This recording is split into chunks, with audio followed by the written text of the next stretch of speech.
وسهلا فيكم بحلقة جديدة من ماك ذا تك.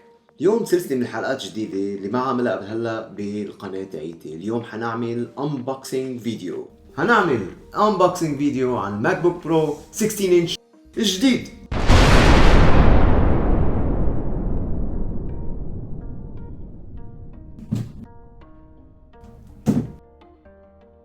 قبل ما بلش، هيدي الحلقة ما كان ممكن تصير لولا وجود 961 سوق بلبنان.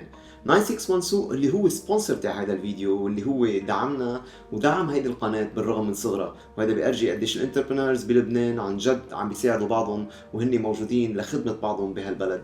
961 سوق موجود بالزرقاء هاي واي، قريب كتير من الوودن بيكري مقابل الوايت تاور هوتيل. إذا بتحبوا تعرفوا أكثر عن 961 سوق خليكم لآخر الحلقة، هونيك حأرجيكم قوة 961 سوق وشو الشيء اللي بيميز 961 سوق عن غيره من محلات التكنولوجي أو محلات الكمبيوترز والأكسسوارز تاعت الكمبيوترز بلبنان. خلينا نبلش هلأ بالأنبوكسينج ونأرجيكم الماك بوك برو 16 إنش اللي can't wait to put my hand on it. في داعي أذكركم؟ شكلي في داعي أذكركم، ما تنسوا سبسكرايب، لايك، ديسلايك، كله بيمشي، كومنت and share. يلا على الانبوكسينج.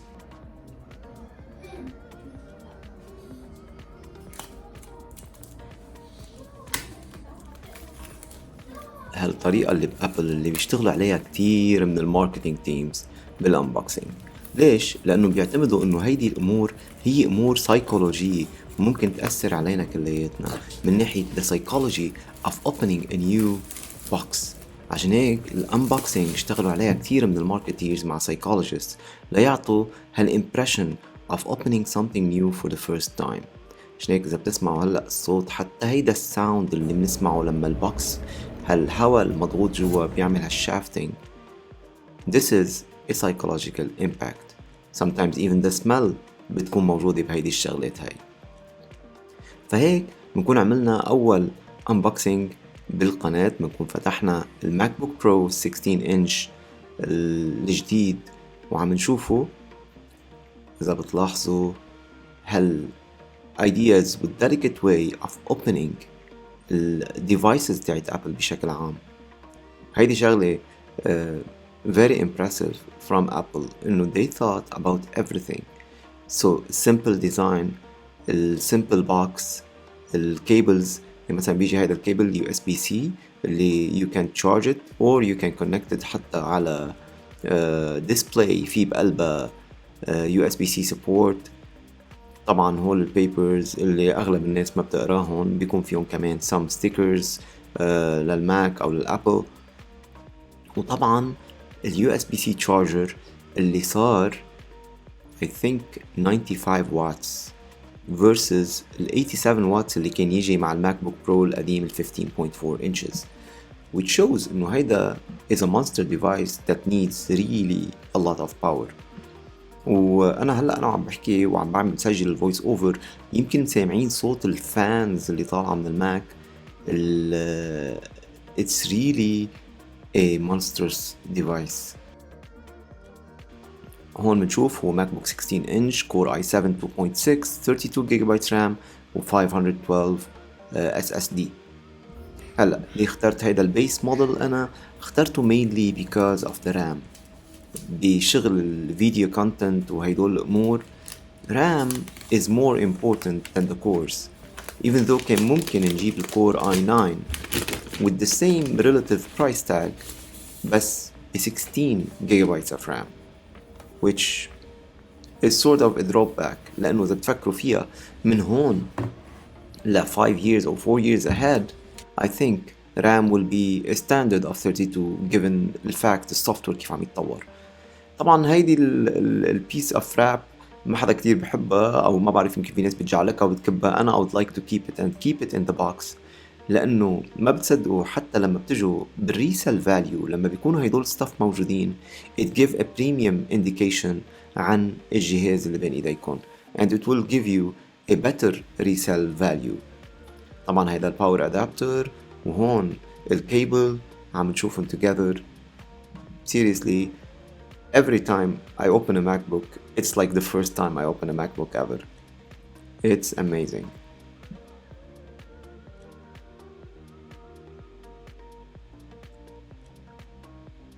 كل ما بتطلع فيها الجهاز is heavier صراحة من الماك بوك برو 15. وطبعا لما قريت أنا كتير وحضرت ريفيوز عن الماك بوك كلهم كانوا عم بيقولوا نفس الشيء. أول شغلة بتطلعوا فيها وبتلفت لكم نظركم immediately هو الكيبورد. The keyboard is not the same. ما بقى في عنا الباترفلاي كيبورد اللي أنا شخصيا عانيت منهم كتير دبل كيز، وصار معي يعني ستوري maybe I will tell it later. بس هالستوري اللي صارت معي إنه في زر الكوماند اللي هو الزر الأكثر استخداما انتزع. Luckily Apple support team they supported me and we changed the whole top case. In all cases نرجع على الكيبورد هلا صار عنده الانفيرتد تي بالاروز اذا بتلاحظوا which is very good for programmers. So هيك we can immediately know left right up and down immediately. صار في dedicated escape key which is عن جد amazing even though انا تعودت على انه السوفت كي اللي كان موجود بالتاتش بار، بس صراحة انه يرجع فيه escape key is really amazing. كمان اذا بتلاحظوا التاتش اي دي شالوها وحطوها كمان على جنب لحالها.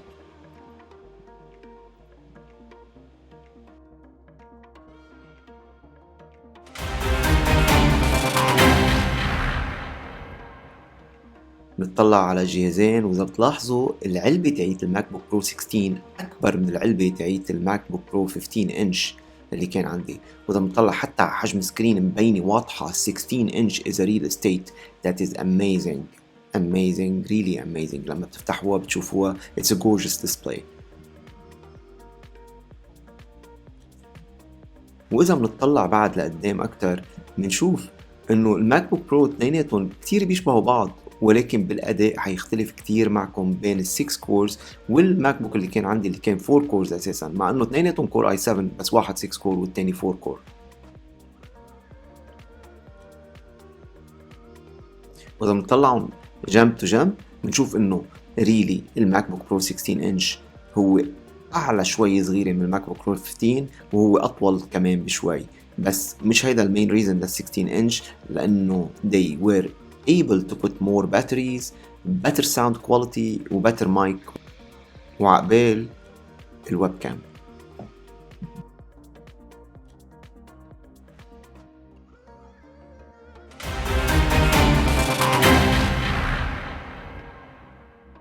مثل ما وعدتكم بأول الحلقة حنحكي عن سبونسر تاعنا 9612.com.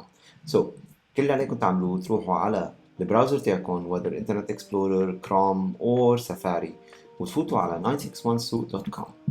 بس تفوتوا على 9612.com حيطلع لكم هالريفامبد ويب سايت اللي عملوها عن جديد which is really a state of the art website to say the least.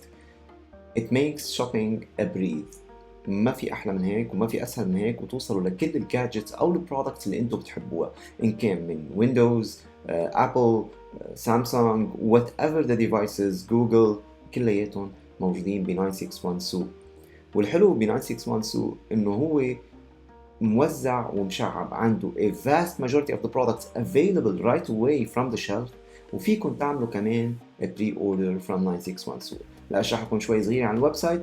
الويب سايت مثل ما انتم شايفينها فيها عنوان 9612 اللي هو بالزلقه، فيها البرودكتس مقسمه باي كاتيجوري، وفي عندكم النيو ريليسز الموجوده بتضل بتطلع قدامكم على ستريب which is a very easy way for all the things that you look up to get بالمستقبل. وهون بتشوفوا اغلب البرودكتس اللي هن recently viewed. basically كل اللي عليكم تعملوه بتروحوا على اي وحده اذا بدكم ابل برودكت، جيمنج لابتوبس، كمبيوترز، موبايل اكسسوارز، shopping deals, tablets, whatever you want.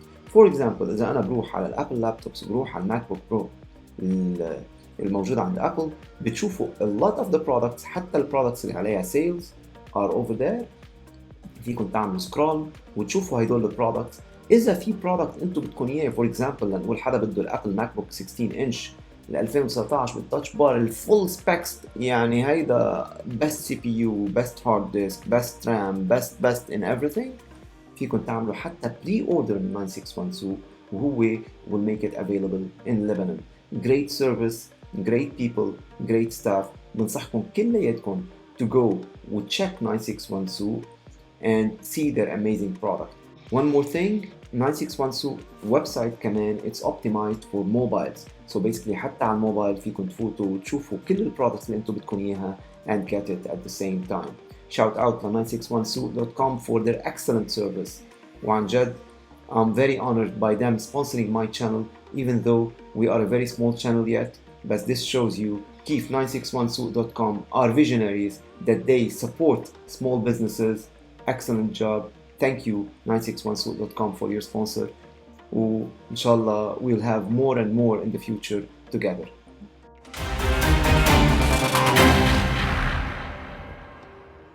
بالختام بدي أتشكر 961suq.com على دعم القناة وتشجيعها بالرغم من القناة بعدها صغيرة وبعدها جديدة، ولكن هذا النوع من التشجيع هو اللي بيكبر القلب عن جد وبيخلي الواحد يستمر ليقدم محتوى أفضل وأفضل بالمستقبل.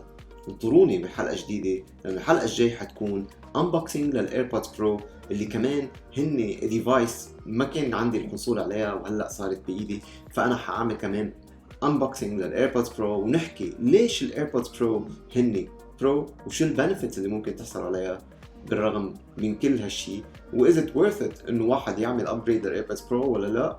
خلينا ننطر الأسبوع الجاي ونشوف كيف بتكون القصة. لا تنسوا سبسكرايب، لايك، ديسلايك، شير، كومنت، كل هيدول القصص، وآخر شي سلام.